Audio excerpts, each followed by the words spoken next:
E aí, tudo bem? Seja bem-vindo ao AceleraCast, episódio 29. Hoje eu tô com um convidado especial. Olha, eu vou falar quanto tempo a gente se conhece, mas tá tudo certo. Um cara que é meu amigo há 32 anos, senhoras e senhores. 32 anos é um tempo, são 3 décadas. Eu fiquei até um pouco deprimido depois disso. Fica constrangido, né? Tô aqui com Tomás Della Torre, Tom para os mais íntimos. Ele que é psicólogo, especialista em recolocação profissional, formado pelo Mackenzie, orientador profissional e de carreira formado pela USP. Ele é CEO da Casa da Carreira, que fornece serviços de recursos humanos, a gente vai falar bastante disso aqui, e desde 2014 é CEO e fundador da Blue, consultoria boutique que conduz processos seletivos sob medida para empresas nacionais e multinacionais de pequeno, médio e grande porte.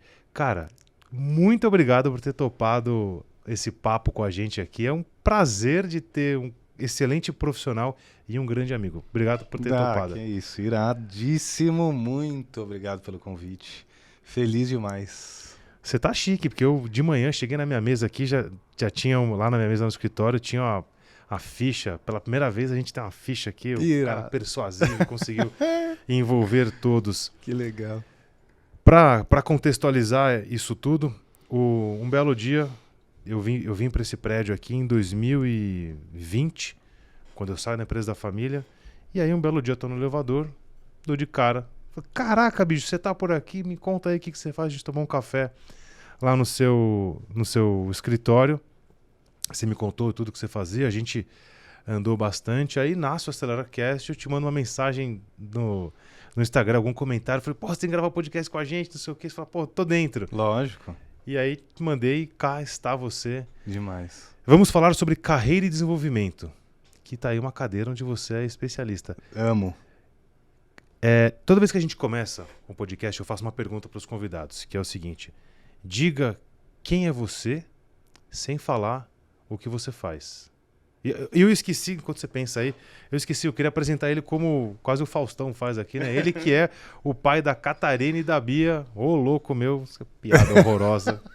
Espero que tenha pensado alguma coisa aí. Não, a Catarina e Bia, mano, a parte mais legal da minha vida são as três, a Catarina, a Bia e a Nath, minha mulher.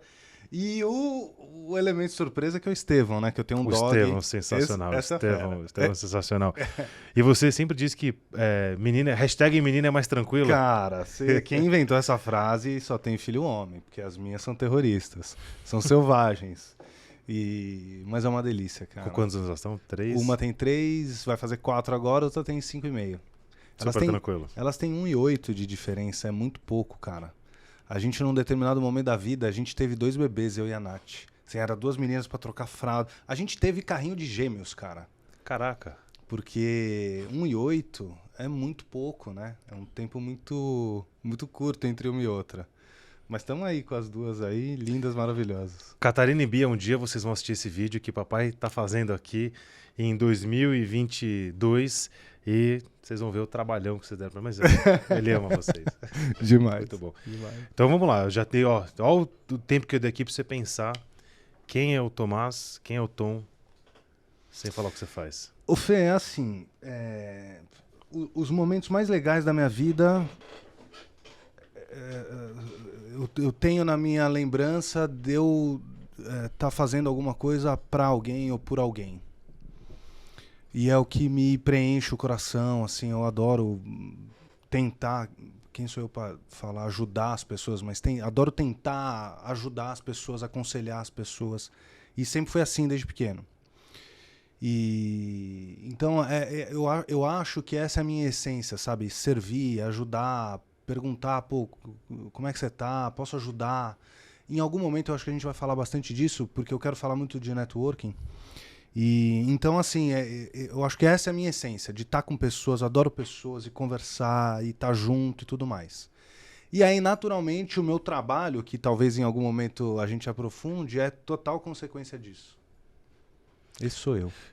E aí você se forma em psicologia. O que te levou à psicologia? Cara... Nada a ver com o que você faz hoje? Ou tinha alguma relação? Não, como é que é? Assim, essa história, eu amo essa história, porque assim... Cara, inclusive, você vai lembrar disso. Quando a gente chega no 3º ano, tem que prestar vestibular. E eu não fazia ideia do que eu ia prestar. E a gente estudou numa escola, num colégio muito legal. Eu amo o colégio até hoje. Com orgulho. Demais. E eles têm a feira de estudante, a jornada profissional para os terceiros anos. Eu acho que eu o nunca primeiro... ia, mas eu lembro. Então, mas eu fui. E eu cheguei lá, você tem os profissionais de várias áreas, e foi muito louco, porque eu cheguei com os meus melhores amigos de infância, que são até hoje, que são os teus também. Quando a gente chegou lá, um falou, pô, eu vou falar com o profissional do direito, vou falar com os advogados. O outro falou, vou falar com o administrador. O outro falou, vou falar com o jornalista. O outro falou... Aí, de repente, eu vi os caras... Fiquei sozinho, assim. Falei, cara, mas com quem que eu vou falar? Eu não tinha ideia o que eu queria. E aí, passando pelas salas, eu entrei em uma sala e conversei com um cara, um psicólogo.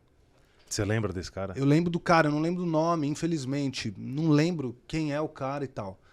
Mas Se você é um psicólogo, esteve na Feira do Estudante em do Dante em 2002?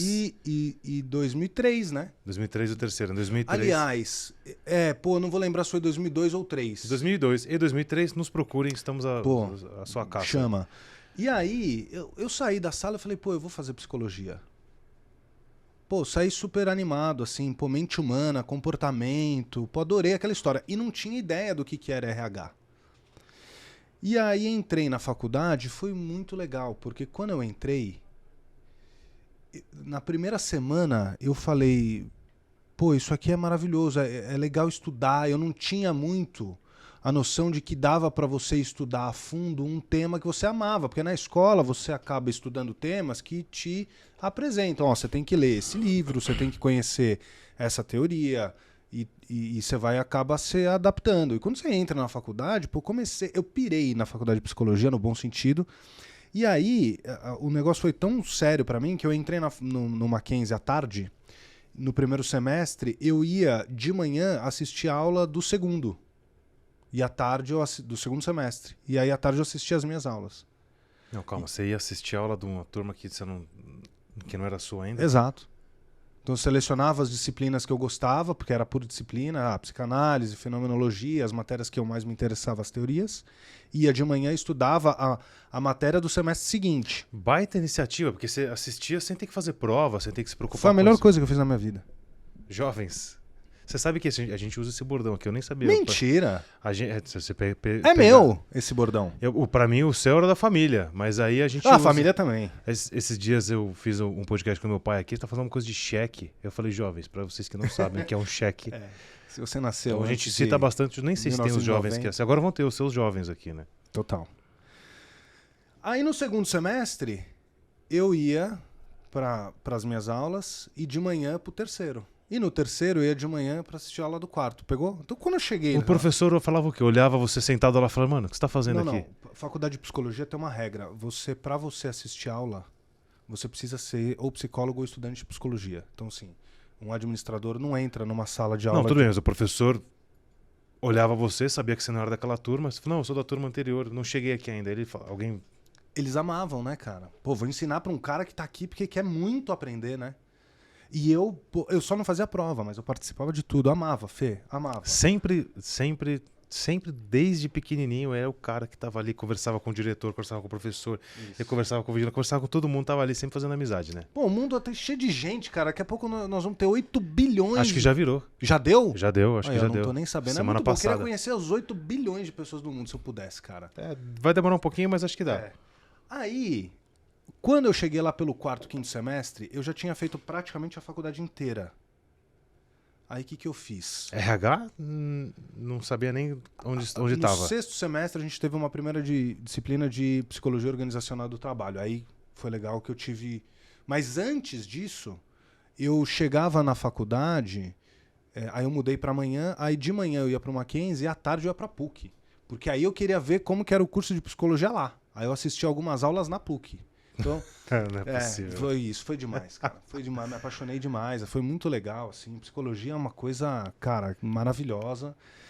E aí, quando eu cheguei no sexto semestre, teve um dia que eu saí da faculdade e fui pra casa, e aí tocou meu telefone. E uma amiga minha da sala virou pra mim e falou assim, é o seguinte, uma amiga nossa da sala tem um primo que tem uma consultoria de recrutamento e seleção. Ele está contratando estagiário de psicologia. Você tem interesse? E eu tinha muito interesse. Por quê? Porque eu queria... Você tinha muito interesse porque era de recrutamento e seleção ou porque você tinha muito interesse em algum estágio? Eu queria trabalhar, porque eu tinha uma experiência acadêmica vastíssima, cara. Já tinha feito todos os cursos, todos os grupos de estudo, cara. Já tinha feito tudo que dava. Você fez 2 faculdades em uma, eu né? fiz Porque... praticamente isso. E aí, eu queria trabalhar para ganhar experiência e ganhar grana também. E aí eu falei, não, super top. Ela falou, então é amanhã, 2 da tarde. Eu estudava até 1, meio de pouco, 1 hora. Eu saí e fui pra entrevista, fui pra consultoria. Só que a parte mais legal dessa história foi o seguinte. Ela virou pra mim e falou assim, ele é headhunter. E tá procurando estagiário de psicologia. Você tem interesse? Eu falei, cara, super. No dia seguinte, que era a entrevista, eu cheguei, estacionei o carro. E no estacionamento encontrei um amigo nosso de infância, o Gabriel, que você conhece por um sobrenome que eu não vou falar aqui, porque, 30 anos depois não é mais aquele apelido, é Gabriel. E aí, eu virei pra ele e falei assim, e aí, beleza, beleza, porque ele fazia administração no Mackenzie, a gente se encontrava no estacionamento. Eu falei, hoje eu tenho uma entrevista. Ele, que legal, entrevista de estágio. Ele, pra trabalhar onde? Eu falei, cara, uma empresa de headhunter. Ele, que legal. Eu falei, cara, você sabe o que faz, cara? Eu não tinha ideia do que fazia, não tinha noção. Você teve um curso express de headhunter na porta do estacionamento. Ele virou pra mim e falou assim, cara, eu não tenho certeza, mas eu acho que é uma espécie de caça-talentos. Falei, mas eu quero muito ser caça-talento, muito, na hora. Falei, cara, lindo. Sensacional. Aí cheguei, fiz a entrevista, tinha uma chefe, uma moça que viria a ser minha chefe depois, e o dono do escritório, um escritório pequeno, uma boutique, né, um negócio bem sob medida, que inclusive é o meu modelo de trabalho até hoje, que é o modelo da Blue. Exato, na Blue Premium Executive Search, que é onde eu atendo empresas na busca por talentos e tudo mais. E aí eu fiz a entrevista com ela virou pra mim e falou assim, você pode aguardar um minutinho? Eu falei, posso. Aí ela voltou, ela saiu da sala, voltou e falou, o dono quer te conhecer. Aí eu fiz a entrevista com ele. Aí ele falou, legal, aguarda ali na recepção. Aguardei, ela virou pra mim, depois a moça voltou e falou assim, legal, tá contratado. Falei, não acredito. Que fácil. Aí ela virou pra mim e falou assim, pode sentar ali. Aí eu fiquei pensando, mas já vai começar? Agora? Assim? Né? Tô completamente despreparado, desprevenido. E começou ali a minha carreira. Imediatamente. Ali. Aí eu só falei pra ela, eu falei, olha, será que eu posso só dar um telefonema pra avisar minha mãe que eu não vou voltar? Porque eu falei pra minha mãe, eu vou fazer uma entrevista, já daqui a pouco eu tô aí. Eu ia chegar às 10 horas da noite, porque o estágio era das 2 às 8. E aí comecei a trabalhar ali. Índice de aproveitamento de 100% Cara, de entrevista demais, de emprego. Não, demais, eu amo essa história. Fê. Então, assim, entrei em RH, entrei na psicologia assim, né? E dessa maneira... e aí fui para RH também dessa maneira. E assim, é isso que eu falei no começo, né? Assim, de você servir, ajudar e olhar para a pessoa e falar, hoje o que mais me desespera é quando um cara me liga, uma pessoa me liga, um homem, uma mulher, fala, eu tô desempregado, fui mandado embora, eu preciso me recolocar. Aliás, a mentoria que eu dou para quem tá buscando recolocação é por isso, porque eu falo, não, peraí, cara, eu vou te ensinar tudo o que eu sei sobre recolocação, porque para mim o trabalho é um negócio... Eu amo trabalhar, trabalho de madrugada, minhas filhas acordam. Né? O nosso e do pessoal que está aqui atrás, especificamente esses dois que estão aqui. É por isso que eu vim, Tamo junto. As minhas filhas acordam de madrugada para ir para minha cama e não sei o quê, sei lá, eu perco sono, eu olho o WhatsApp, eu olho e-mail e faço com o maior prazer, adoro, amo, né? Então é assim, minha entrada na psicologia e no mundo do RH, né? E aí você é o cara que recoloca as pessoas e tem ali uma mentoria e tal. Cara, quais são pra gente fazer quem tá assistindo a gente aqui, ficar mais um pouquinho, os maiores absurdos que você encontra nessas recolocações, desde pessoas que têm ideias malucas, exemplo, estou procurando uma vaga de CEO, e o cara, você fala, bicho, mas nem pra gerente. Ou erros clássicos, você fala, olha, se você ajustar aqui e ali, você consegue... O que te chama a atenção quando você olha uma coisa muito desregulada? Você fala, cara, isso aqui, você tá com o olho super treinado, né? Mas tem um pouco de tudo, não tem uma coisa assim. Uma curiosidade, uma história... Mas, por exemplo, tem uma coisa que é muito maluca, assim.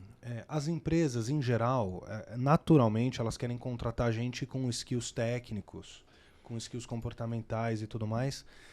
Mas é muito comum você ouvir de donos de empresa, de CEOs, de diretores de RH, de recrutadores, que eles querem contratar gente com vontade, com desejo de trabalhar ali, com interesse naquela vaga, com um famoso brilho nos olhos e tudo mais. Então é muito comum você entrevistar gente apagada, que não manifesta interesse, sabe? Que não... Cara, animal isso que você falou. Como que você fala na sua classificação mental, quando você está conversando com alguém, que fatores que você identifica e fala, cara, esse cara tá apagado? O que te chama atenção? Tem várias coisas. Eu tô pensando num jeito assim, quem tá assistindo a gente vai bater nele e falar, nossa, a última entrevista que eu fui, eu tava completamente apagado. Tem vários sinais, né? Então, assim, linguagem corporal é uma delas, inclusive pelo vídeo, você percebe, né? Porque as entrevistas eram muito mais presenciais até pré-pandemia e hoje é muito comum você fazer a maior parte do processo seletivo por vídeo ainda, né? E no vídeo você percebe a pessoa completamente desanimada, a postura corporal, o brilho nos olhos, a entonação de voz, a pessoa apagada. Tem um negócio que me dá uma agonia, que você não tem noção, que você, na entrevista por vídeo, você está conversando com a pessoa e você percebe que ela está fazendo outra coisa no computador. O cara tá fazendo uma entrevista de emprego e ele tá fazendo outra coisa no computador. Exato. E naturalmente, eu entrevisto muita gente que está trabalhando. Então você entende que a pessoa tem um trabalho, mas se ela tirou ali 1 hora para fazer uma entrevista, você espera que a pessoa se dedique àquele negócio. Porque a entrevista, Fê, é um retrato de como é a pessoa trabalhando. Então, por exemplo, se você atrasa para a entrevista, é natural eu desconfiar que se eu te contratar, você vai atrasar para uma reunião na minha empresa. Com o cliente ou qualquer coisa assim. É claro que existem as exceções compreensíveis e tudo mais, só que esse retrato é muito importante. Então, se eu estou te entrevistando e você está apagado, me dá a impressão de que se eu te trouxer para minha empresa, numa reunião, com um cliente, às vezes, você vai estar apagado. O cara não tem energia, não sobe, não acontece. Exatamente. Esse apagado pode ser influenciado também pela luz de fato, né? O cara tá num lugar escuro, não se preparou.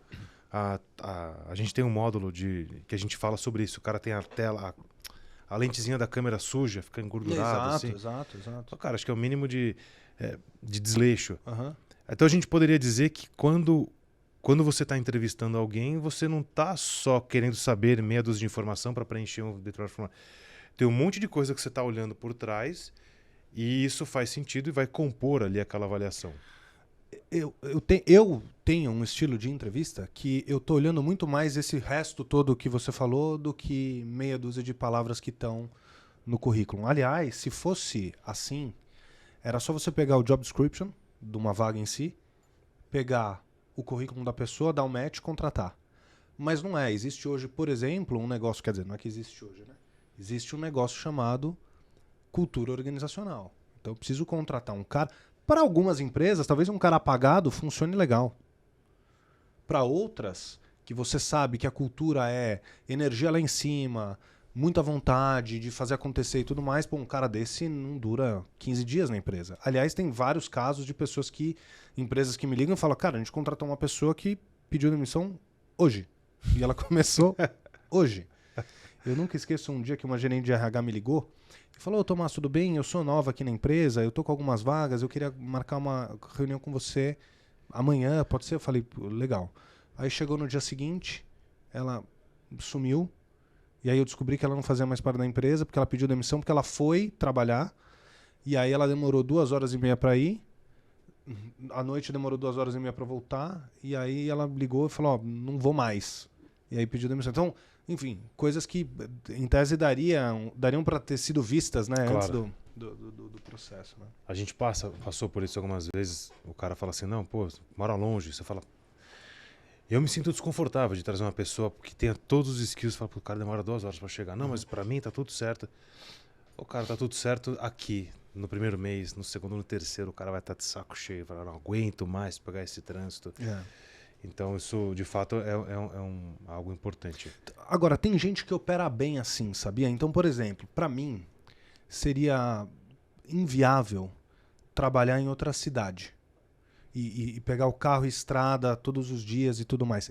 Talvez tenha a ver com meu pai. Meu pai é advogado, ele passou a vida inteira fazendo audiência fora de São Paulo. Era ou aeroporto ou estrada. E o barato do meu pai era chegar à noite em casa e quando eu encontrava com ele, ele falava, pô, hoje eu rodei 1.000 quilômetros. Fazer uma audiência no interior de São Paulo, pegava 500 quilômetros para ir e 500 para voltar. Agora, tem gente que mora em Campinas, trabalha em São Paulo e vai bem, entendeu? Então, isso assim, varia muito de pessoa para pessoa, sabe? Agora, o oposto, eu tô falando assim de coisas que saltam os olhos, e esse desinteresse é uma delas e tal, mas é muito legal porque o oposto salta muito aos olhos também. Então, por exemplo, tem um caso muito legal, super recente, sei lá, de 2, 3 meses agora atrás, de um cara que foi fazer uma das etapas do processo, porque primeiro eu entrevisto o candidato para depois, se ele for aprovado, indicar para a empresa que me contratou. Uhum. Na empresa, geralmente ele é entrevistado pelo diretor, pelo gerente de RH, pelo recrutador da empresa, pelo dono da vaga, o cara que vai contratar de fato essa pessoa, e às vezes tem mais uma ou outra etapa. Uma das últimas etapas desse candidato, desse caso, ele fez no dia do casamento dele. Caraca. Então eu virei para ele e falei assim, fulano, você pode fazer entrevista quinta-feira? Acho que eu não cheguei nem a falar o horário. Ele falou, Tomás, olha, eu posso. Se der para ser às 9 da manhã, melhor. Porque eu vou casar na quinta-feira à noite e eu queria sair da minha casa às 11 para organizar as coisas no buffet com a minha noiva e não sei o quê. Aí você falou, cara, tá complicado. Cara, eu comecei a torcer muito pelo cara, porque assim, é o cara que, sabe, o cara que tem vontade, o cara que quer, ele tava trabalhando, inclusive. O cara ninguém é obrigado a fazer entrevista de emprego no dia do casamento. Porque tem muita gente que, quando eu conto qualquer história desse tipo, vai perguntar, mas se ele não tivesse feito a entrevista no dia do casamento, ele teria sido reprovado? Não, claro que não. Mas é muito legal. É uma cerejinha a mais que vai pro bolo. E o cara passou ou não? Passou, foi contratado. Foi contratado. É óbvio que ele não foi contratado só por isso. O cara era excelente, óbvio. Mas sabe, esse entusiasmo, essa vontade... Posso contar mais um caso? Você pode contar, o podcast é seu. Cara, teve uma vez, o escritório não era nem aqui nesse prédio, era num outro, o escritório da Blue era num outro escritório, e aí eu tinha uma entrevista com uma moça, e quando eu cheguei na recepção, eu tava na minha sala, falaram, ela já chegou. Quando eu fui na recepção buscá-la, ela tava com um óculos de sol na cabeça. Sabe quando você tá na praia e você levanta o óculos aqui, põe aqui? Uhum. Ela tava com óculos assim. Num ambiente que era bem sóbrio, bem formal, né? E eu achei curioso. E naturalmente eu pensei, eu acho que ela nem percebeu. Ela veio da rua, levantou o óculos e tal. Chamei ela pra entrevista, levei ela pra sala, ela fez a entrevista inteira com óculos de sol, as lentes amarelas. Parecia 2 faróis na cabeça dela. E super jogada assim, sabe? Você quase ofereceu um protetor solar para ela, assim. Falar, por favor. Você contrata uma pessoa assim, entendeu? Porque você espera que essa pessoa, tenha uma postura. Agora, tamo num bar, tamo na praia, beleza, óbvio, aí é legal, entendeu?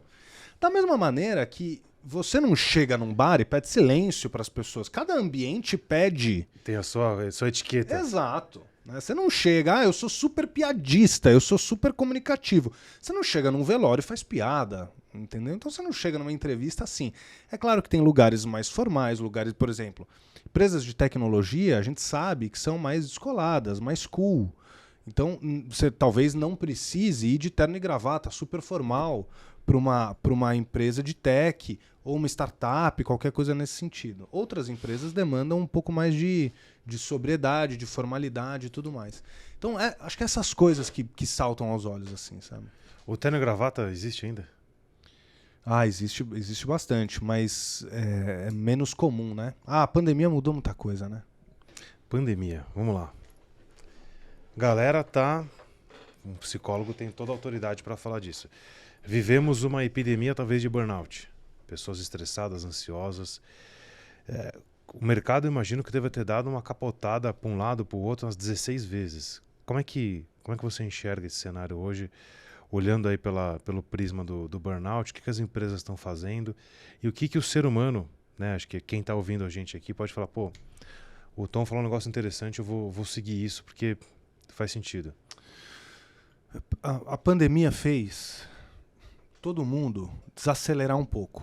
E muita gente parou para olhar para si mesmo, para se perceber. Foi meio forçado a fazer isso, coisas que a gente não está habituado a fazer pela rotina insana, maluca, que muitas vezes a gente tem. E aí muita gente entrou em choque com isso. Então, por exemplo, tem muita gente, a gente está aqui em São Paulo, o trânsito nas grandes capitais em geral é muito complexo. Tem gente que demora, ou demorava pré-pandemia, sei lá, 2 horas para chegar no trabalho, para ir, 2 horas para voltar. E aí quando foi pro home office, e aí pouco a pouco a coisa foi voltando, falou, pô, não quero mais 2 horas para ir e voltar. Ou pelo menos não todo dia.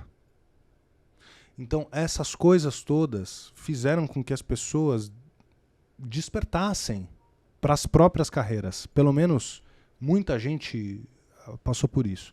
Agora, o burnout, a ansiedade, os transtornos psicológicos, todos, isso foi muito evidente, porque foi muita mudança. E não foi uma mudança só no mundo do trabalho, né?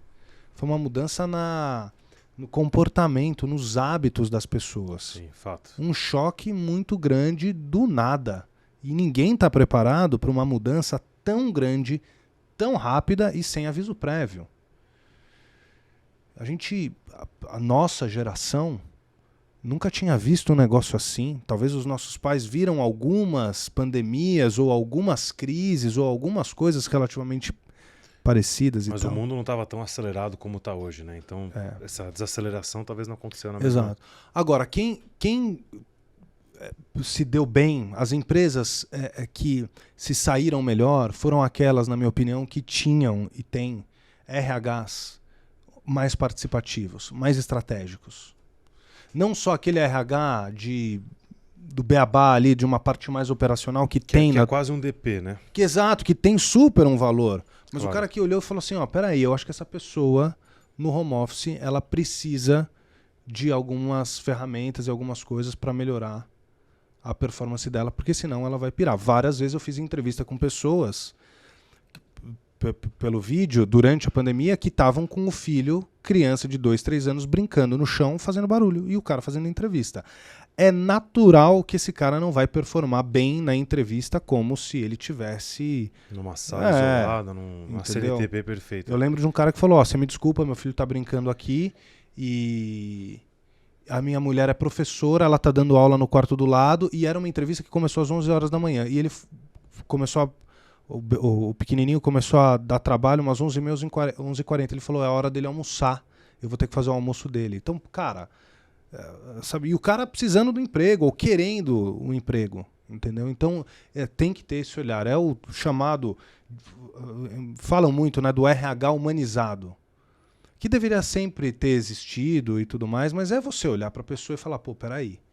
Que é quase uma redundância, né? Recursos humanos humanizados, cara, peraí, né? Mas é redundante, né? Tem que ser. Tem que ser. A gente, nós aqui, Aceleração de Vendas, a gente lida muito com RH, com a área de T&D e com a área comercial, diretores e tudo mais. Mas quem mais nos contrata, com quem a gente mais tem contato, são as pessoas de RH e de T&D. E o que a gente percebe é uma falta de olhar estratégico pela alta liderança, C-levels, enfim, de empresas maiores, de olhar para o RH como a parte estratégica. Porque no fim do dia, uma empresa não é composta por processos, produtos, uma empresa é composta de gente. E se você não olha para o cara que está dentro da empresa, a empresa não vai performar como poderia. E isso é uma falha, isso me incomoda muito de olhar e falar, cara, tem um monte de gente boa nessas áreas e elas não estão com a caneta estratégica da companhia. Eles são vistos, muitas das vezes, infelizmente, como alguém mais operacional e que, traz uma vaga. Precisa contratar um treinamento aí, hein? Treinamento, sai aí um aí. Como é que você enxerga isso tudo, cara? Eu concordo 100% com você. Eu acho que o maior desafio dessa turma, desses RHs, é influenciar os seus pares a pensarem dessa maneira estratégica. Então, a lógica não é assim. Eu vou te convencer a olhar para o seu time da maneira mais estratégica, mais humana e tal. Não é convencer, mas eu vou te ensinar para que você não precise nem me ligar quando você precisar, você já sabe, isso já está internalizado em você. A área de segurança do trabalho tem muito essa mentalidade. Então, assim, não é que eu vou ficar te vigiando para ver se você está tomando as condutas certas de segurança do trabalho. Eu vou te ensinar a ponto de que você entre e saia da empresa com esses conceitos de segurança do trabalho enraizados, arraigados, para que você opere de acordo com a nossa política de segurança do trabalho. Com RH, eu acho a mesma coisa. Eu acho que o grande desafio do RH é disseminar a cultura dentro da empresa. Por exemplo, você pega uma pessoa de RH, quando ele vai entrevistar, ele... É claro que eu estou generalizando, né? Ele chega na hora para a entrevista, Tô dando um exemplo, tem gente que atrasa. O RH atrasa. O RH atrasa, o recrutador atrasa, mas no meu exemplo, para ficar didático, o RH, o recrutador, chega para a entrevista na hora, fala da vaga, pergunta, conhece o candidato, pergunta se tem dúvida. O cara sai da entrevista super bem assessorado, super bem atendido. Aí esse RH aprova o candidato, o vendedor, e passa para o gerente de vendas ou para o diretor de vendas. O diretor atrasa, não liga a câmera para entrevistar o cara, não fala nada da vaga, faz uma entrevista superficial, super superficial. Então, a ideia é o RH fazer com que esse gestor tenha essa conduta. Você acha que existe a tal da síndrome do vira-lata, né? Que as pessoas não se valorizam, falam, não, poxa, o que eu faço não tem importância. Não olham para o trabalho e falam, cara, o que eu faço é difícil, é um negócio complicado, né? Qualquer um, não é uma coisa trivial. Você acha que algumas pessoas podem sofrer dessa, abre aspas, com todo respeito aqui, a síndrome do vira-lata, e com isso perdem essa potência de chegar num cara e falar, poxa, olha só, deixa eu te mostrar a importância do entrevistado ser bem recebido por você, sabe? Como é que você... Pode ser síndrome do vira-lata, mas pode ser outras coisas. Pode ser medo de perder o emprego. Pode ser muita coisa, né? Que a pessoa não tem essa capacidade de chegar. Mas imagina, às vezes a gente sabe das hierarquias dentro da empresa. Às vezes eu sou gerente, vou conversar com o diretor, às vezes você fica intimidado, entendeu? Então existem vários fatores que fazem com que essas pessoas eventualmente não consigam, e às vezes são excelentes, mas é difícil você influenciar as pessoas nesse sentido. Por quê? Porque o cara é diretor financeiro, gerente financeiro. Ele não quer saber de RH, de pessoas, ele quer cuidar da dele. Então ele precisa entender a importância disso. Ele precisa entender, por exemplo, a importância de um negócio super importante chamado marca empregadora. Assim, quanto melhor você conduzir o teu processo seletivo, quanto mais você tiver uma cultura organizacional legal, menos esforço você vai ter para atrair talento. É um negócio natural, né? Isso é uma coisa, talvez no seu universo está muito mais comum, mas é uma coisa relativamente recente, né? Não existe há 80 anos. Essa marca empregadora, o nome chique é Employer Branding, uma coisa assim, né? O que as empresas estão fazendo de boas práticas para isso? Quem está ouvindo a gente fala, cara, de repente o cara tem uma PME ali, uma empresa que não é gigante e tal. Ele pode fazer algumas dicas, algumas coisinhas para ele ter essa facilidade de ser visto, né? Que antes era essa história. Você ia lá, entrevistava o candidato. E aí colocava o cara, vou ver se eu vou... Hoje não, hoje o recrutador, a empresa é entrevistada. E aí o cara passa. Total. Então o que você pode dar de dicas aí para essa marca empregadora? A melhor dica é ouvir os teus funcionários, quem está dentro de casa. Pergunta se o cara gosta do modelo híbrido, do modelo home office, do modelo presencial. Tem gente que não gosta do home office. Tem gente que... por exemplo, eu não consigo fazer home office. Eu não consigo também. Aliás, assim, pera lá, vamos lá. Você não consegue por causa da Catarina e Exato. da Bia também. Eu amo fazer home office, eu faria home office, aliás, no começo, os primeiros anos da empresa, eu ficava mais em casa do que no escritório. Lindo, só que, por exemplo, eu tenho 2 filhas muito pequenas. que não entendem se eu falar assim, ó, o papai tá ali no quarto, mas não pode gritar e nem bater na porta. Aí aquelas vão gritar e bater na porta. Lógico. E o entendeu? Estevão vai junto. O Estevão, não, o Estevão é o que dá menos trabalho. O Estevão, eu tenho várias fotos dele, eu no home office em 2015, ele no meu pé. Era uma delícia, eu trabalhava, aliás, eu montei a Blue dentro da minha casa com o Estevão no meu pé. E falei pra Natália que eu não queria, eu tinha uma cadeira, uma poltrona que eu sentava lá e foi onde eu montei a Blue. Eu falei, essa cadeira nunca, ela nunca vai pro lixo. Eu quero ter sempre essa cadeira aqui, tá lá em casa até hoje. Sensacional. E o Estevão no meu pé. Então, assim, conhece o teu funcionário, pergunta o que você quer.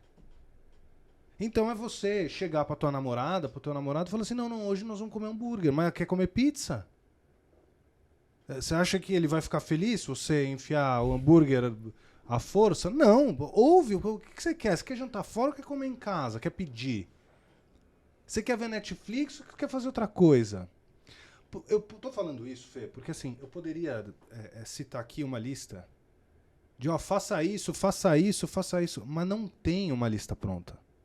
Eu concordo, eu acho que não tem. Você tem coisa. Agora, é natural. Acho que tem comportamentos que podem. Eu vou voltar aqui, ó. Rebobina a fita aí. Você falou da história do cara que casou, foi entrevistado no dia do casamento. Irado, história linda. E aí você falou, pô, o cara foi contratado só porque fez isso, abre aspas, só porque fez isso, na verdade, representa um comportamento que o cara vai ter em diversas outras áreas ou situações da vida dele. Então, acho que o que você está trazendo aqui para a história da marca empregadora e o seu discurso de modo geral tenha este comportamento, acredite nesses valores e as suas ações estarão condizentes aos seus valores. E isso é uma coisa de sucesso. Por exemplo, comunicação. Caraca, bicho, a gente está em 2022 e a gente ainda tem que discutir comunicação porque as pessoas não se falam, as pessoas não se comunicam. Uhum. E nós somos animais sociais, animais que evoluíram 100 mil anos atrás. A gente começou a avançar enquanto sociedade porque a gente contava história, você aprendia com o seu pai, que aprendia com o seu avô, e aí tinha o bisavô também, aí você ensinava o seu filho, tudo contando história. Não tinha PowerPoint, não tinha nada, não tinha televisão, rádio, podcast, não tinha nada. Uhum. E aí hoje, em 2022, as pessoas ignoram a comunicação. Deu um corte isso aí, hein, Alvinho? Vai brincando. Você sabe que na entrevista é impressionante como muita gente não sabe se comunicar. Não sabe falar o que faz, como faz, quais atividades exerce. E na mentoria eu ensino muito isso. Fala quais são as tuas atividades de uma maneira clara, simples, direta, dinâmica, didática. Cita exemplos na entrevista. Traz números, traz dados, deixa o teu perfil mais tangível na entrevista. E tem muita gente que dá resposta ou muito seca, e aí a entrevista não rende. Você termina a entrevista, que era para durar 1 hora, em meia hora, sem conhecer a pessoa, porque a pessoa não fala. Ou o contrário, que também é muito ruim. Você pega uma pessoa que é muito prolixa, fala demais, exaustivamente. Então você faz uma pergunta relativamente simples. Pô, por que você saiu da empresa anterior? O cara fala, não, porque em 2014 teve a Copa no Brasil, logo depois em 2015 veio a Lava Jato. Em 2016 teve o impeachment da Dilma. E o cara saiu da empresa em 2019. Você já tá dormindo ali. Não, mas acabou. O cara usa 20 minutos para falar de um tema que era relativamente simples, você não consegue cortar o cara e tal. Em 1 hora de entrevista, termina a entrevista, você abordou 20% dos pontos que você precisava abordar e você não conhece a pessoa também. Então a questão da comunicação em entrevista é fundamental. Legal que você falou isso, a gente tem um programa aqui para vendedor que chama Comunicação Produtiva. Então eu ensino o cara sobre perfil comportamental, a gente usa o DISC. Uhum. Puta, gostem, não gostem, a gente usa o DISC, cara, é sensacional porque ele traz um monte de insights. Aí depois eu passo por storytelling, gatilhos mentais, poder da voz, o módulo como a fono e escuta ativa. Então ao mesmo tempo que eu ensino o cara a falar, eu ensino o cara a ouvir no fim da trilha. Uhum. Como é que é a sua experiência com vendedores? Você atendeu gente pra caramba aí. Quando chega um vendedor ou área comercial, vendedor, os caras não falam, não, eu não sou vendedor, eu sou sales, account, eu sou um monte de nome. No final, todo mundo consultiva. É vendedor. Eu sou um vendedor consultivo. Cara, todo mundo é vendedor. Exato. Graças a Deus tá aqui, né? Vendas. Nos últimos 3 ou 4 anos, talvez, não sei. Nos últimos anos aí, o termo vendedor começou a ganhar um pouco mais de destaque. Que essa é uma missão que a gente tem. A gente diz que os vendedores são os protagonistas do progresso. Mas sempre se envelopando de coisas mais chiques e sofisticadas. Mas no fim do dia, eu tô um vendedor. Eu tiro o dinheiro do bolso dessa empresa e ponho dinheiro no bolso dessa empresa. Eu sou vendedor. Pode dar o nome que você quiser. Como é que é a sua relação com os vendedores? Você já chegou a recolocar ou a receber muita solicitação de vaga para a área comercial? Direto. Assim, eu sou muito eclético. A gente faz na Blue vagas em marketing, vendas, finanças, RH, jurídico, TI, supply chain, área industrial, tudo que você pode imaginar. Mas, naturalmente tem muita demanda em vendas porque é isso. Tem Mercado que gira muito, né? Tem muita vaga e tudo mais. Eu acho que quem se dá melhor em processo seletivo para vendas, independente se é vendedor, coordenador, gerente, diretor, é a pessoa que sabe conversar na entrevista. Por quê? Eu preciso saber o que você faz, o que você vende, para quem você vende, para quem você se reporta, como é seu time.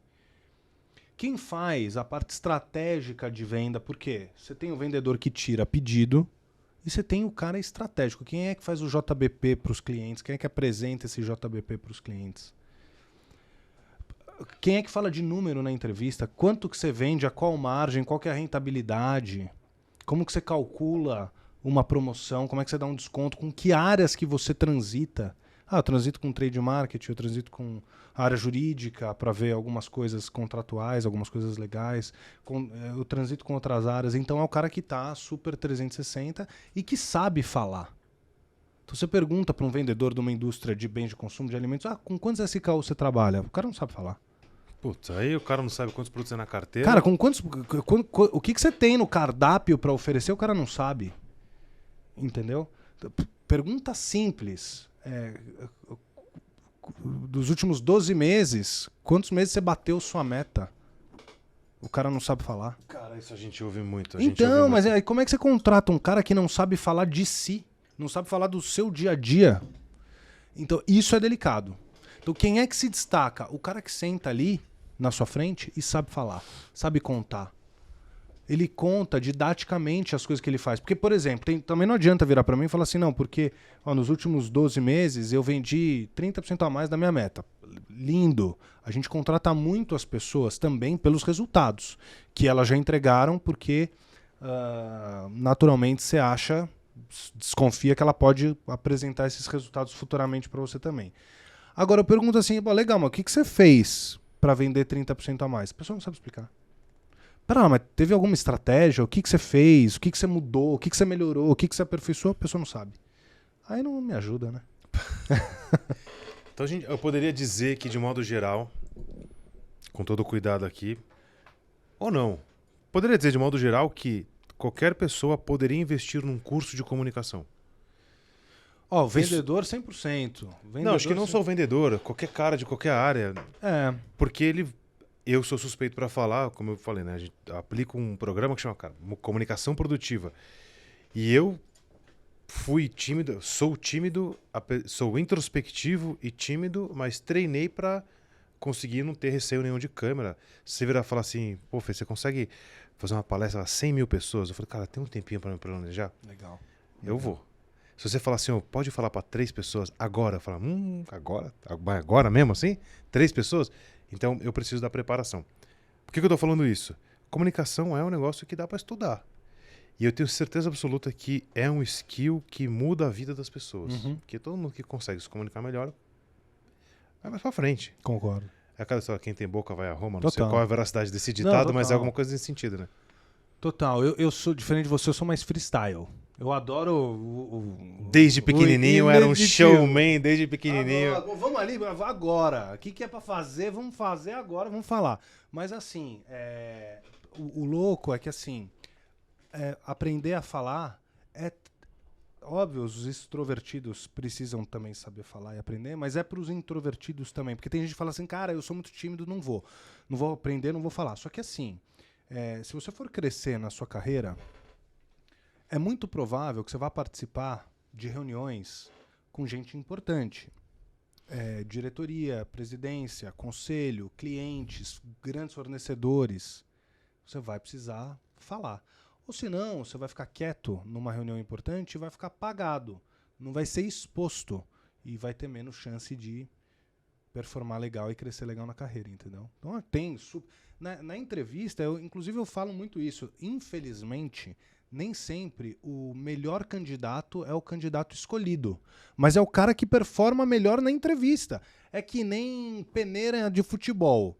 Pô, se o cara não tá bem ali no dia, ferrou. Já era, entendeu? Então o cara tem que performar bem na entrevista, tem que se posicionar legal, tem que falar bem, tem que explicar o que faz, tem que mostrar interesse pela vaga. Enfim, tem uma fórmula aí que eu ensino muito, que é, senão, assim, cara, ninguém vai te contratar pelo que tá escrito no teu currículo. Você vai ter que performar bem ali na hora, entendeu?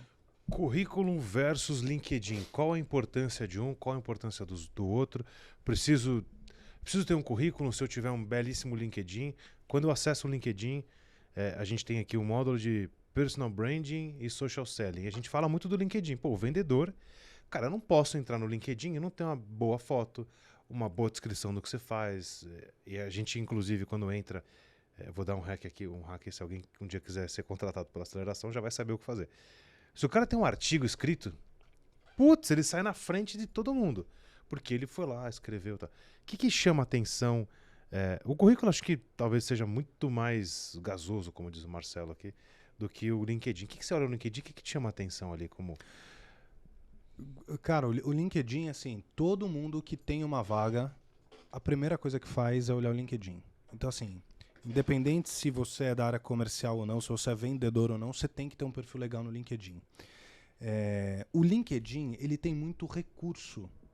Então, tem muita gente que acha que é colocar uma foto, colocar onde trabalha e esperar o telefone tocar, porque a gente querendo comprar ou a gente querendo te chamar para o processo seletivo, e não é. Aliás, o LinkedIn, diferente dos sites de vagas convencionais, é uma rede social. Então, a primeira recomendação que eu faço é usa todos os recursos disponíveis no LinkedIn. Quais são todos os recursos? A foto, tem uma foto de fundo ali, de tela numa paisagem. Tipo um banner ali, uma tipo coisa. um banner. Tem um subtítulo, cara, super importante. Que é o que vem embaixo do nome, né? Que vem embaixo, a headline ali. Para mim é o mais importante super. de tudo. E o algoritmo do LinkedIn, ele usa muito o que está escrito na headline. Tá vendo? Não tem essa dica aí. Boa. Depois você tem um resumo. Antes de você chegar nas experiências profissionais, tem um resumo ali, um about. Um resumo. Escreve, eu gosto de usar muito bullet points ali, né? Fica mais, eu gosto, visualmente fica mais claro para mim. Tem uns destaques. Então, se você tem, eventualmente, algum material de divulgação, alguma coisa, tipo os destaques do Instagram, que você tem as bolinhas ali, no LinkedIn tem, e muita gente não sabe que tem aquilo lá. Então, é você aproveitar e usar ao máximo os recursos. Só que tem uma coisa, além de você ter um perfil legal lá, você precisa saber usar a ferramenta.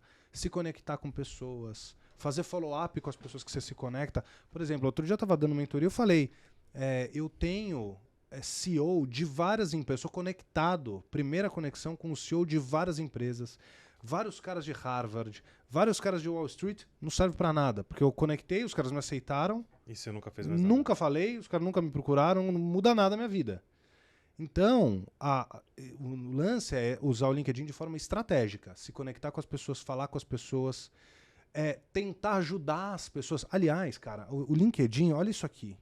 O fundador do LinkedIn, ele tem uma frase que está num livro do Adam Grant, O Dar e Receber, livro maravilhoso. Ele fala assim, por mais controverso que pareça ser, quanto mais altruísta você for na sua atitude, mais benefícios você retira dos seus relacionamentos. Cara, eu concordo 100% com essa frase.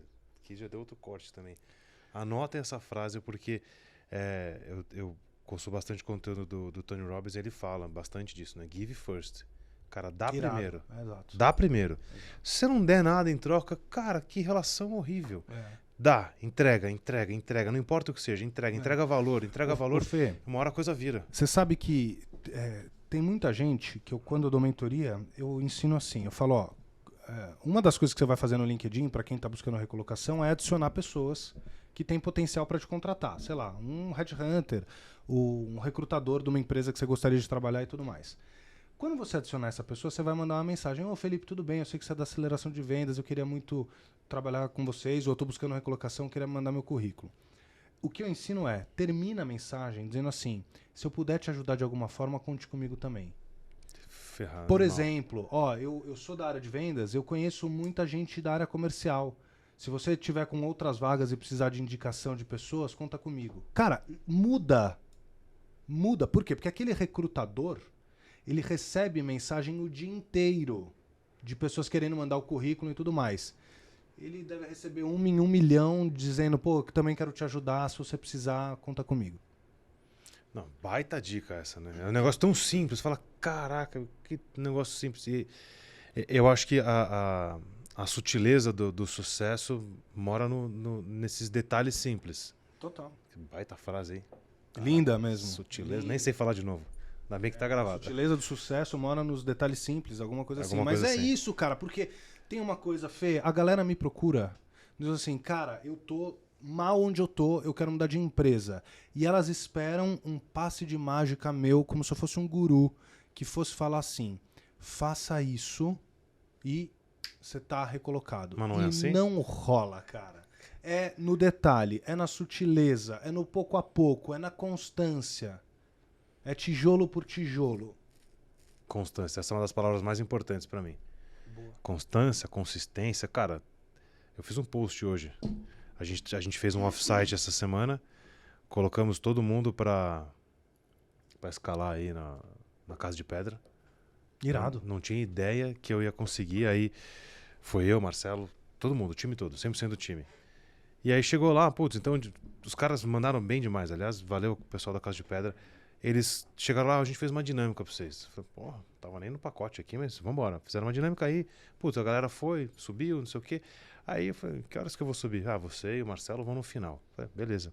Aí o cara chegou com uma venda. Falei, onde você vai com essa venda?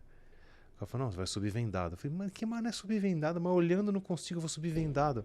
Não, vai subir vendado. Eu falei, bom, beleza, eu gosto de desafio. Pô, fiz um Ironman, não vou subir a parede vendada. Coloquei a venda. Ele falou assim, escolhe alguém pra te dar a orientação. Aí minha irmã falou, eu falo. E aí, cara, foi uma das experiências mais surreais que eu passei na vida. Eu pus ali a primeira mão na pedrinha ali, no negócio lá, como chama aquele troço lá, vendei o olho. Cara, só ouvi a voz dela. Eu consegui subir até o topo lá. E eu fui de olho fechado. Né? O pessoal fala, se for de olho aberto, eu fui de olho fechado. Cara, de olho fechado o tempo todo. Foi uma experiência incrível. Nem sei porque eu tô falando isso. Cara, eu também mas não. O negócio dos detalhes, talvez. Os detalhes. Beleza.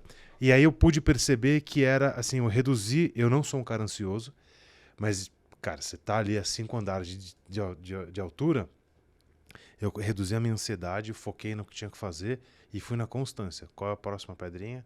E sobe e vai.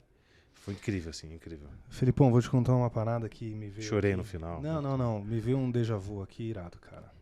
Lembra no começo? Se você tá chegando agora, volta e vê o podcast do começo. Eu falei que eu estudava no Mackenzie Psicologia. Volta, eu mandei voltar, vai lá, do começo.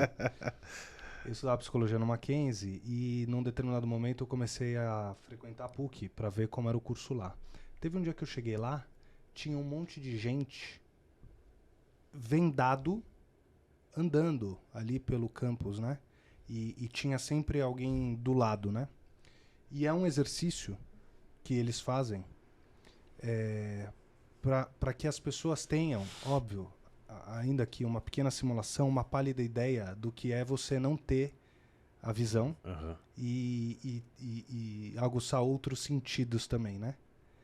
E eu olhei aquilo e falei, cara, que coisa maravilhosa. E aí é um pouco disso que você viveu, né? Quer dizer, pô, agora eu vou ter que ir com alguém me guiando, vou ter que ir no instinto e usar outros sentidos, né? Foi sensacional, uma baita experiência. Você falou de networking. Você falou, cara, eu quero falar de networking. Networking, carreira, recolocação, como é que eu... É assim, eu acho que no começo, não sei se você falou, sei lá, nos últimos anos eu entrevistei muito mais que 1.000 pessoas. Para todo mundo que eu entrevisto, se você já fez entrevista comigo, você vai lembrar, se eu já te entrevistei, eu sempre pergunto, como é que você mudou dessa empresa para essa? E dessa para essa? Do tipo assim, Como é que veio a vaga? Tipo, você viu no LinkedIn, se candidatou, foi um chefe antigo que te chamou e tal.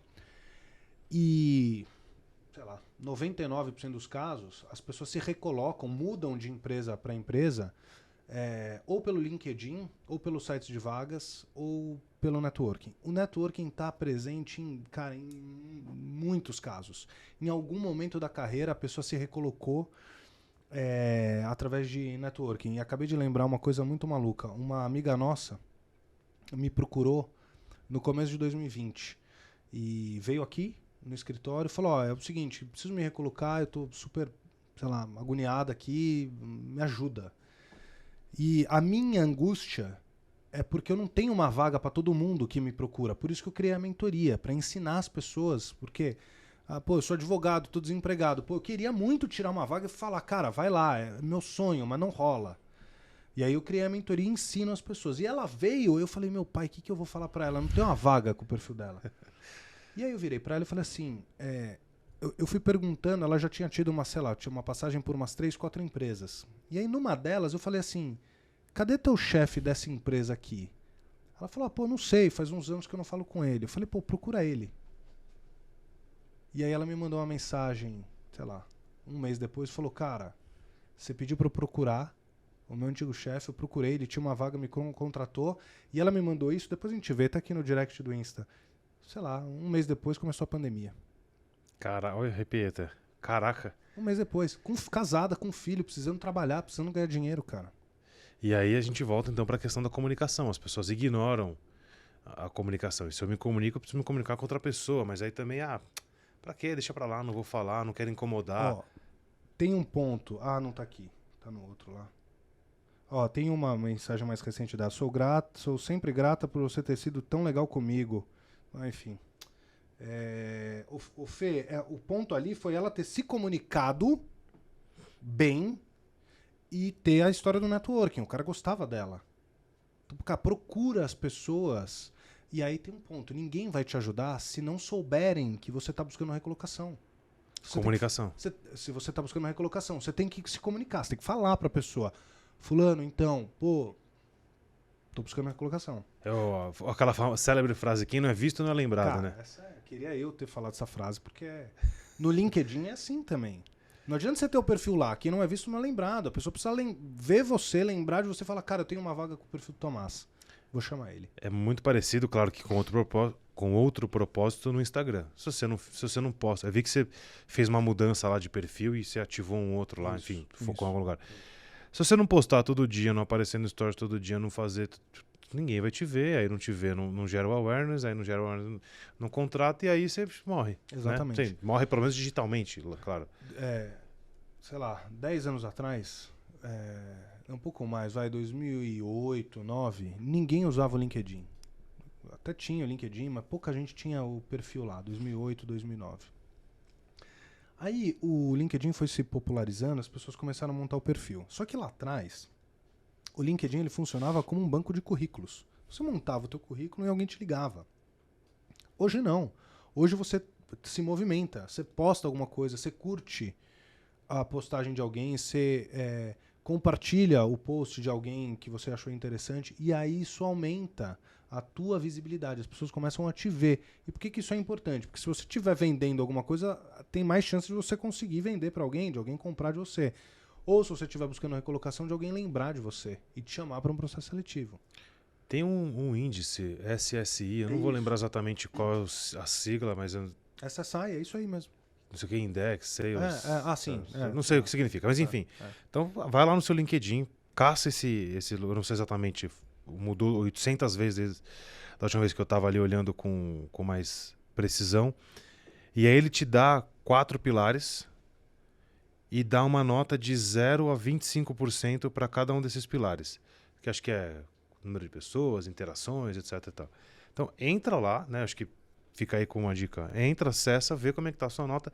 De repente o cara tá lá 25 num dos pilares, no outro tá 0. Cara, o perfil pode estar 75%.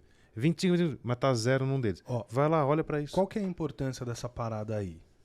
Quando alguém tem uma vaga, então assim, estou buscando um vendedor para minha empresa. Ele vai lá na busca do LinkedIn e escreve vendedor.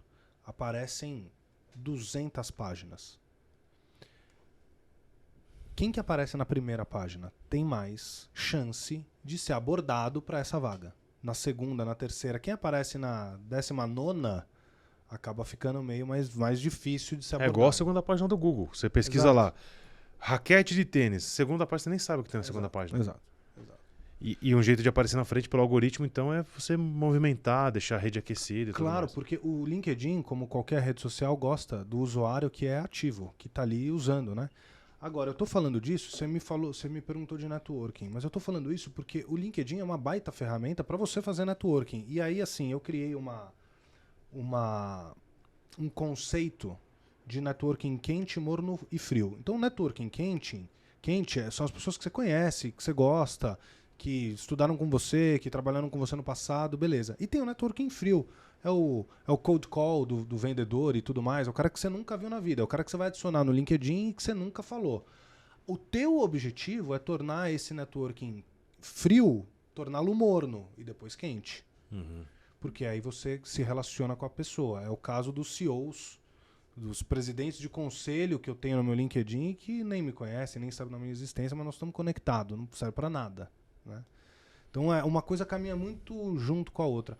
Agora, essa história de você, sabe, tem uma frase também que é maravilhosa, né? Não, quando você vai fazer networking, não seja interesseiro, seja interessante. Você percebe que a pessoa está te procurando só tentando sugar alguma coisa de você, puxar alguma coisa de você e, cara, você também não confia naquela pessoa para indicá-la para uma vaga, ou para um trabalho, para qualquer coisa. Você fica meio assim, né? A gente tava com o Ivan Moré aqui agora, antes de você chegar no escritório. Gente boa. Gente finíssima. O cara good vibes total, energia, nota 10. E ele fez um post ontem, se eu não me engano, sei lá quando, ele falou, e nessa linha do que você trouxe, ele falou, gente interessante é gente interessada. Então você não vai ser interessante se você não for interessado na pessoa. É a história do give first. Cara, Tom, eu vou te dar atenção aqui. E, cara, vou te dar atenção, o que você precisa? Deixa eu te ajudar, deixa eu fazer alguma coisa. Aí você fala, nossa, o cara é interessante, né? Cara, eu não fiz nada. Eu só tô dando O Dale Carnegie tem uma passagem no livro dele que ele fala disso, né? Ele passou uma noite num evento conversando com uma determinada pessoa, basicamente só ouvindo a pessoa. Ouvindo. Um amigo em comum dos dois, depois vira pro Dale Carnegie e diz o seguinte... Poxa, o Dale Carnegie é muito legal. É irado, isso é Ele é muito legal. Cara, mas eu não falei nada, eu só ouvi a pessoa. Pois é, você foi interessado, logo se tornou interessante. Irado. Créditos do Ivan Moré. Não, irado. Não, Ivan é demais. Você sabe que tem uma história que é uma historinha que eu gosto muito, assim. O sujeito foi abastecer o carro, aí ele chegou no posto e tinha do lado da bomba de gasolina, tinha um cachorro deitado, berrando de dor, uivando. Achou aquilo tudo estranho, né? Um monte de frentista ali, o cachorro gritando de dor, uivando. Aí ele chegou pro frentista e falou, o que tá acontecendo com esse cachorro? Aí o sujeito falou assim, ele tá deitado em cima de um prego.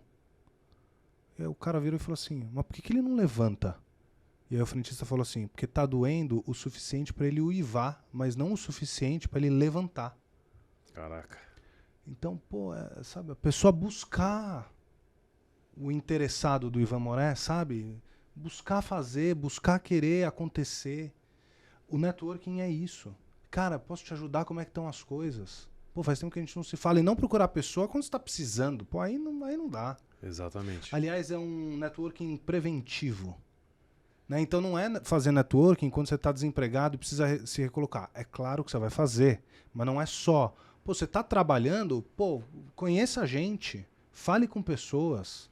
Eu acredito muito nisso, de não necessariamente pelo network, mas de você circular em bolhas de pessoas, né, em círculos diferentes, porque cada hora você está vendo uma coisa diferente. Uma ideia, um conceito. Pô, me fala aí, Tom, o que você está fazendo? O que está acontecendo no mercado aí de recrutamento e tal? Aí eu tô conectado, aí você vai lá e conversa com um cara que é médico. O que está acontecendo? Toda hora você está com um repertório novo. E aí quem está com repertório novo está sempre atualizado. E isso é uma coisa que faz muita diferença. A gente está caminhando aqui para os nossos finalmente. O Alvin vai colocar a sonoplastia aí, vai parecer que tem uma plateia aqui atrás. Mas tem. Tem, né? Eles estão Figuras lamentando ilustras. que estamos chegando ao fim. Uma coisa muito... É uma frase meio dura até. Meio dura não, uma frase bastante dura, mas que funciona. E talvez até tenha se tornado um pouco de clichê. Para agora e olha pro lado das 5 pessoas com quem você mais convive. Quem são elas? Essa é a média delas, cara. Uhum. É clichêzaço, mas é a mais pura realidade. Com quem você está trocando ideia, com quem você está indo para academia, com quem você está fazendo churrasco, com quem é o seu happy hour, você é a média das pessoas. Aí você olha para as pessoas e pensa assim, quero ser igual elas? Se a resposta for não, cara, muda. Não, como assim? Muda. Porra, muda. Simples assim. E aí você começa a evoluir. Isso é uma coisa que eu acredito bastante, embora seja uma mensagem dura. Eu ouvi uma de um CEO de uma empresa, cara, que eu admiro demais, cara, e Felipe. E ele falou um negócio mais ou menos assim. Ele falou, pô, se você tá numa mesa e você é o melhor da mesa, Você tá na mesa errada. você tá na mesa errada, cara. Concordo, puta animal. Dói, né? Entra na história da síndrome do impostor, do tal do vira-lata que eu falei, do cara falando, mas pô, será que eu consigo trocar com os caras mais pra frente? Consegue, principalmente se for bom comunicador. Exato. E aí você tem um skill a mais aí que nem todo mundo tem, né? Acho que esse é um caminho. Cara, sua mentoria. O pessoal tá ouvindo aqui a gente até agora, falou, porra, eu tô precisando desse cara aí, bicho. É o meu Aladim, minha lâmpada mágica. Irado. Onde que ele te acha? Como é que funciona? Quanto tempo dura? Pra gente poder fomentar essa rede de apoio aqui positiva. Ó, é assim. Você me acha no Instagram Tomás Della Torre, tomás.dela.torre. Tomás com TH. Tomás, THOMAS, Porque Dela com 2 L's. O Alvinho vai colocar no Instagram, mas quem estiver ouvindo no Spotify. Tomás Della Torre. Tomás é THOMAS, Dela com 2 L's, Torre. Mais italiano impossível. E aí, você me acha no LinkedIn também, cara. Eu uso muito LinkedIn e muito Insta, né? Então, LinkedIn é Tomás Della Torre. Nesses 16 anos de carreira, eu trabalhei 8 anos naquela empresa lá.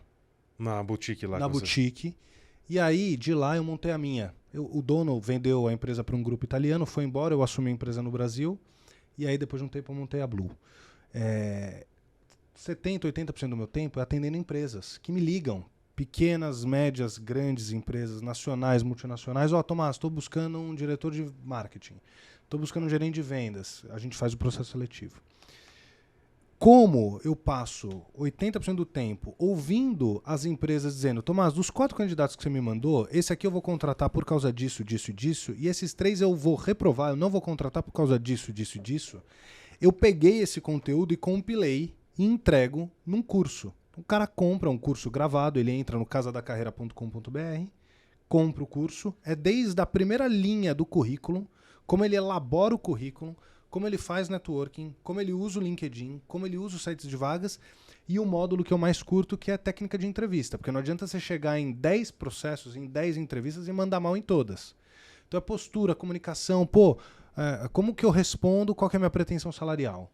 Se você vacilar, você cai, você é reprovado. Por que você saiu dessa empresa? Se você mandar mal, você cai. Então eu ensino isso tudo. Então, quem estiver buscando e precisar disso, casadacarreira.com.br, você faz o curso agora da tua casa, 9 horas de duração, ultra completo, você tem 1 ano de acesso, suporte técnico, lindo. 2, 3 vezes por ano, eu monto um grupo de mentoria, dou mentoria em grupo para pessoas que fazem o curso e que querem o contato comigo. Aí eu faço isso. Só que aí é meio imprevisível. Estou terminando um grupo essa semana. Devo abrir um último do ano, provavelmente agora em setembro, /outubro, e aí depois só ano que vem. Aproveite, sigam o Tom nas redes sociais, porque de fato tem, além dele ser um showman, tem muito conteúdo bom, principalmente no LinkedIn, várias dicas, vários vídeos interessantes. Então, antes, vai lá, namora ele, conhece o conteúdo, é bem interessante. Manda direct, jovem. Vocês gostam de direct, DM. Manda DM. Chama. Galera gosta. É isso. E Cara, as empresas que também estão montando os times ou precisam substituir. Chama Blue. Chama Blue, porque a maior parte do meu tempo é isso também, né? Eu montei a mentoria por conta dessa expertise das empresas, né? Então quem estiver procurando e precisar de ajuda nos processos seletivos, em vagas muito críticas, muito difíceis, vagas complexas, vagas confidenciais, Então a Blue é uma boutique porque faz o processo sob medida, tailor-made. Não é um processo padronizado, ó, tá aqui, eu tiro da prateleira, te dou esse candidato. Não, é sob medida. Cara, quem cuida de você? Você cuida de tanta gente, quem cuida de você? Pô, a Nath, cara. Ela, Minha mulher. ela faz a gestão dela. Ah, ela é demais, cara. Ela é demais. Estamos juntos há 12 anos. E ela cuida de mim, cuida da casa, das meninas. Aliás, a Natália é minha sócia, né, cara? A Natália... Ah, cara, não te contei. Não, acho que ela é a CEO mesmo e cara, ela que decide. Peraí. A história da Natália é a seguinte, cara. A Natália... Ela vai me matar que eu tô falando dela, porque ela é muito tímida, cara. Mas é assim. A Natália trabalhava como vendedora numa multinacional e a gente chegava em casa à noite e ela me contava dos cases. E eu pagava mó pau. Eu passei anos, Fê, anos, falando assim pra ela. Eu queria ter uma vendedora como você na minha empresa. Anos. A história do penso e acontece, de você falar e materializar as coisas, que, cara, pode parecer um blá blá blá, mas que eu curto tanto essas coisas transcendentais, cara. Anos eu falava, eu queria ter uma pessoa como você na Blue. Uma. Quando chegou na pandemia, ela ficou 1 ano e meio em casa e tal. E aí, num determinado momento, a gente sentou. Eu falei, quer ser minha sócia? Ela quase caiu pra trás e falou, vou. E aí eu contratei. Contratei, entre aspas, né? Dei uma parte da empresa pra ela.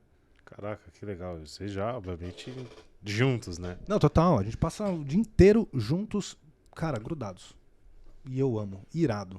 Tá vendo? Sigam Cara, irado. Ela é muito fácil de lidar. É libriana, pra quem curte signos. E eu sou ariano, velho, pra quem curte signos. Tá ligado? Explica aí, porque cara, assim, eu só sei do meu. Áries, dizem, eu discordo veementemente, que é o pior signo do zodíaco. Porque a gente atropela, mano, a gente eles chamam de satanárias. Satanárias. E Libra é delícia, cara. Pô, é o signo da balança, do equilíbrio, tá tudo bem, e se dá bem e tudo mais. Aí contratei, então, bicho, é ela que cuida de mim. Que bom. A Nath é demais. Está em boas mãos. Irado, cara. Ô Tom, pra gente encaminhar pro final aqui. Pô, para. Seguinte, cara. Você tá lá no... Você tá andando ali na Jaú. Ali perto de... Foi tomar um café ali hoje. E aí você encontra um menininho ali. Tá ali, saindo do Dante ali. É você. E aí você tem a possibilidade, você tem a chance de chegar nele, dar um bilhetinho, anotar alguma coisa, dar na mão dele e falar: não solta esse troço por nada na vida. O que você escreve nesse bilhetinho? Você sabe que eu converso comigo quando eu era pequeno.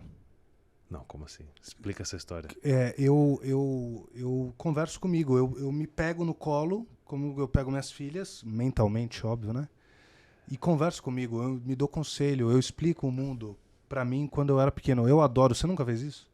Não. Eu amo fazer esse exercício. Faz hoje, no silêncio do seu quarto. Pega você com 5, 8 anos, lembra, pega as lembranças e conversa com você como se você estivesse na sua frente com 5 anos. Eu amo, eu gosto de fazer esse exercício. Eu falaria muitas coisas, mas um bilhete, alguma coisa, eu falaria de amor. Eu acho que pra mim a coisa mais legal do mundo é amor, assim, sabe? Esse sentimento gostoso que a gente tem em várias circunstâncias, assim, né? Com os nossos pais, com os nossos irmãos, com os nossos cônjuges, com as tarefas, as atividades que a gente tem. Eu falaria de amor, eu falaria qualquer coisa relacionada a amor, assim. Você sempre foi amor, né, cara? Eu curto, cara, eu curto. Eu olho, eu amo o mundo, eu amo o mundo. E aí eu olho essa loucura toda, eu falo, nossa senhora, mas um tiquinho de amor, velho, ia resolver tanto. Tipo assim, um pouquinho mais de paciência, sabe? Um pouquinho mais de tolerância, uma gentileza. Pô, às vezes eu seguro a porta do elevador, pô, a pessoa entra que nem um foguete. Nem dá bom dia. Mas eu mal do falo, prédio pô, aqui. tá mó amargurada, cara. Entendeu? E as poucas vezes que eu consigo, pô, sei lá, fazer bem pra alguém, isso... Pô, te gera um bem-estar tão grande assim, né, cara? Então, pô, eu tenho feito esse exercício, né? Pô, como ser uma pessoa mais amorosa, como ser uma pessoa mais carinhosa no meu dia a dia com todo mundo. Porque tem um lance que é assim, As pessoas, em geral, acham que fazer o bem é mudar o mundo inteiro. Não, você pode começar aqui segurando a porta do elevador. Tem que ser assim, cara. Tem que ser assim. Então, assim, eu sou muito agitado, eu sou muito acelerado. E de manhã eu faço meditação. Posto no Instagram, hoje, meditando e tal. E tem amigo que vem me zoar e fala assim, pô, você é um louco, cara. 1000 por hora, tá fazendo meditação? Sim, cara. A meditação é pra caras como eu. Não é pra quem já é zen, entendeu? Eu tava no evento esse final de semana e tinha uma moça que fazia meditação guiada e tal. E a primeira coisa que ela falou, as pessoas que são agitadas falam, isso aqui não é pra mim que eu sou muito agitado. Não, é pra você que é muito agitado. Então, pronto. É isso. E o amor é pra todo mundo. Olha a frase final, o amor é pra todo mundo. Eu acredito, eu acho que realmente falta amor no mundo, infelizmente. Mas estamos aqui na nossa missão de espalhar amor pelo mundo, com certeza a gente vai chegar num lugar melhor. Cara, que papo foda. Obrigado, bicho, obrigado. É só assim pra gente colocar o papo em dia, né? Pô, vamos de novo, vamos amanhã. Vamos fazer amanhã uma de série, novo, vamos fazer uma pô. série da Casa da Carreira? Vamos. Então você vem aqui, você troca aqui o Casa da Carreira e você traz alguém pra identificar e... Boa. É só falar com o Alvinho aí e a gente resolve essa parada toda. Fácil. Então está aqui o compromisso. Para você que assistiu a gente aqui até agora, muito obrigado. De fato foi uma delícia a conversa aqui. Protocolos, você já sabe, né? Se inscreva no canal, ative o sininho, dê o joinha, comente, envie esse vídeo para alguém que pode estar precisando dessa mudança, dessa recolocação e, sim, tenho certeza que se você fizer isso, além de ser um ato de amor, você vai conseguir fazer uma coisa boa na vida dessa pessoa. Cara, valeu, obrigado pela companhia. Senhoras e senhores, Tomás Della Torre. Fiquei até emocionado. Obrigado, tamo junto. Valeu, um abraço, fiquem bem, tchau, tchau.